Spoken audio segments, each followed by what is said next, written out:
já não têm energia suficiente para manter um ritmo normal ou contrações fortes. Os ataques cardíacos e os acidentes vasculares cerebrais continuam a ser as principais causas de morte no mundo entre todas as doenças. Neste contexto, é especialmente alarmante que os cientistas tenham encontrado micro e nanoplásticos dentro de placas ateroscleróticas, depósitos densos nas paredes arteriais que estreitam os vasos e podem obstruir o fluxo sanguíneo. Quando um vaso fica contraído ou se forma um coágulo, a circulação sanguínea no coração ou no cérebro é interrompida, aumentando drasticamente o risco de ataque cardíaco ou acidente vascular cerebral. A investigação mostra que quando os microplásticos estão presentes nas placas das artérias carótidas, o risco destes eventos potencialmente fatais e resultados fatais aumenta 4-5 vezes. Partículas micro e nanoplásticas desencadeiam a formação de coágulos sanguíneos. Quando os micro e nanoplásticos entram na corrente sanguínea, eles não ficam simplesmente à deriva passivamente, devido à sua carga eletrostática. As partículas de plástico aderem às paredes dos vasos e atraem proteínas e células do sangue. Estas partículas revestidas danificam o endotélio, a camada ultrafina de células que reveste o interior dos vasos sanguíneos. O endotélio é como uma concha inteligente de vasos. Regula sua dilatação e constrição, controla a coagulação sanguínea e protege contra a inflamação. No entanto, sob a influência de micro e nanoplásticos, este sistema entra em colapso, levando à inflamação crônica e ao aumento do risco de trombose.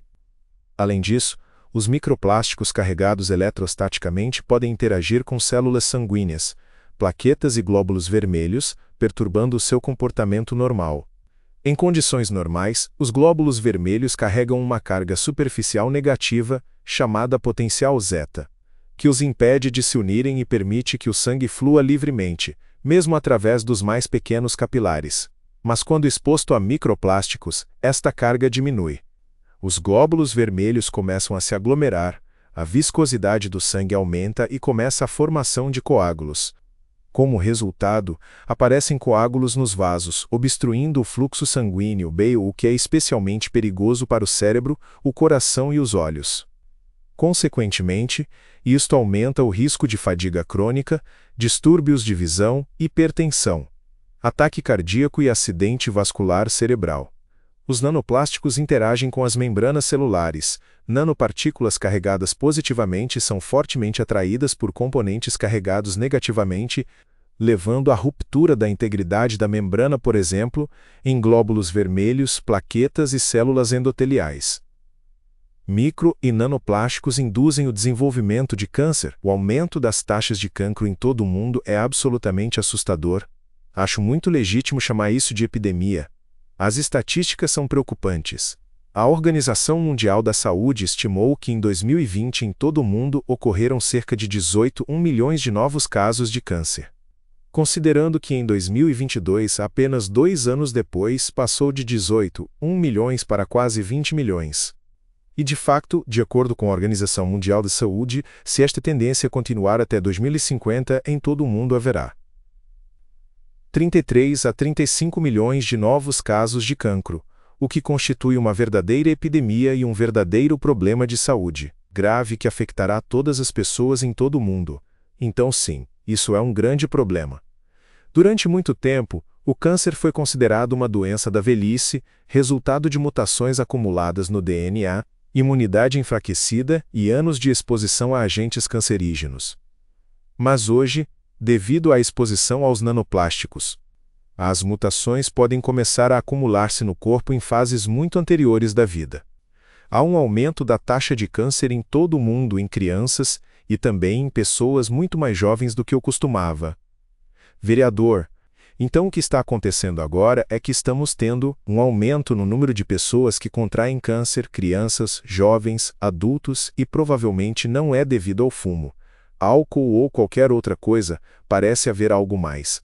Algo no meio ambiente que está causando esse câncer em um ritmo alarmante e está piorando. Então é um problema muito sério sim, e novamente uma das possibilidades que poderia ser responsável por isso. Falaremos mais sobre isso, são de fato os nanoplásticos. Observamos nos últimos 30 anos que em alguns países observamos a cancerogênese de início precoce, de modo que os tumores são diagnosticados mais precocemente do que antes. Então, é como o câncer coloretal observado e diagnosticado antes de 30 anos atrás, em média. Um papel fundamental no desenvolvimento do tumor pode ser desempenhado pela disfunção mitocondrial, causada pela exposição a nanoplásticos. Isto acontece através da acumulação de mutações no ADN mitocondrial e da perturbação dos mecanismos normais de morte celular, que em conjunto reduzem a capacidade do organismo de eliminar células danificadas e aumentam a probabilidade destas células se transformarem em células tumorais. Então, essas células tumorais são muito agressivas e normalmente não absorvem nada que não possam utilizar. Então, quero dizer, o que poderia acontecer? Quero dizer, isto é hipoteticamente que eles podem produzir alguma energia a partir, você sabe. Esses plásticos, ou de alguma forma alguns caminhos são ativados que estão ajudando, você sabe, as células a mover-se mais rápido do que poderia ser. Então precisamos investigar isso. Então essa é uma questão muito importante, e estamos basicamente nisso para descobrir o que acontece mecanicamente nessas células para que elas possam usar plásticos para facilitar seu potencial migratório. Os nanoplásticos aumentam os níveis de espécies reativas de oxigênio nas células e tecidos dos órgãos, causando estresse oxidativo que acelera o crescimento das células cancerígenas, ajuda-as a se espalharem para outros tecidos, estimula a formação de novos vasos sanguíneos, aumenta a inflamação e enfraquece o sistema imunológico. Além disso, o elevado nível de estresse oxidativo causado pelos nanoplásticos carregados eletrostaticamente promove a sobrevivência das células tumorais e reduz a sua sensibilidade à terapia, tornando as células malignas mais agressivas. Qualquer coisa que danifique o ADN celular normal, responsável pelo crescimento e divisão das células. Esse dano pode contribuir para que a célula se torne maligna, cresça, divida e se espalhe incontrolavelmente. Isso é o que é o câncer. E isso é certamente uma preocupação sobre o efeito dos nanoplásticos. E, acima e além disso, porque os nanoplásticos afetam muito a função da célula, a oxigenação, a capacidade de uma célula funcionar. Acima e além disso, estou preocupado, como médico que trata o câncer, que os nanoplásticos possam estar reduzindo a eficácia dos nossos tratamentos contra o câncer. Sou um médico que trata câncer com radioterapia, por isso estou preocupado sobre nanopartículas que afetam negativamente o uso da radioterapia para controlar o câncer. E na verdade tem havido algumas pesquisas pré-clínicas sobre isso que sugerem que as nanopartículas e certamente contribuíram para o típico 8 horas da manhã, 8h17 da manhã, a carga negativa que possuem, além de afetar adversamente as células, pode na verdade reduzir a eficácia da radioterapia. Há certamente uma razão teórica significativa para acreditar que as nanopartículas podem reduzir a eficácia dos tratamentos contra o cancro, não apenas a minha modalidade de radioterapia, mas certamente tenho a mesma preocupação quanto à redução da eficácia da quimioterapia ou de outros tratamentos sistêmicos ou da imunoterapia. Uma pesquisa da Universidade Médica de Viena mostrou que as partículas micro e nanoplásticas permanecem dentro das células por muito mais tempo do que se acreditava anteriormente, à medida que são transmitidas às células recém-formadas durante a divisão. Além disso, há também indicações precoces de que estas partículas plásticas podem desempenhar um papel na metástase tumoral. Então esse é um dos problemas, você sabe que o tumor cresce muito rápido e depois também se dissemina. E o que observamos é que essas partículas ficam retidas pelas células mesmo após a divisão celular. E então eles estão ajudando as células a migrar mais rapidamente para que possam se mover mais rapidamente. E essa é uma propriedade que também observamos nas células tumorais quando estão no corpo, para que possam se deslocar para outros lugares e até metastatizar. E então temos que assumir que também, no corpo, que essas células tumorais podem basicamente usar esses plásticos para proliferar e se movimentar pelo corpo.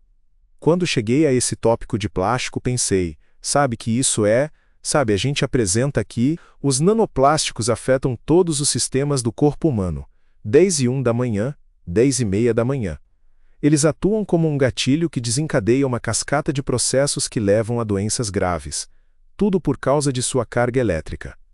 Hoje, sabemos que os nanoplásticos desempenham um papel significativo no desenvolvimento de doenças que se tornaram as principais causas de morte em todo o mundo. Pode parecer que a humanidade já enfrentou as suas maiores ameaças, a resistência aos antibióticos, as doenças autoimunes e neurodegenerativas e o cancro. 10h31 da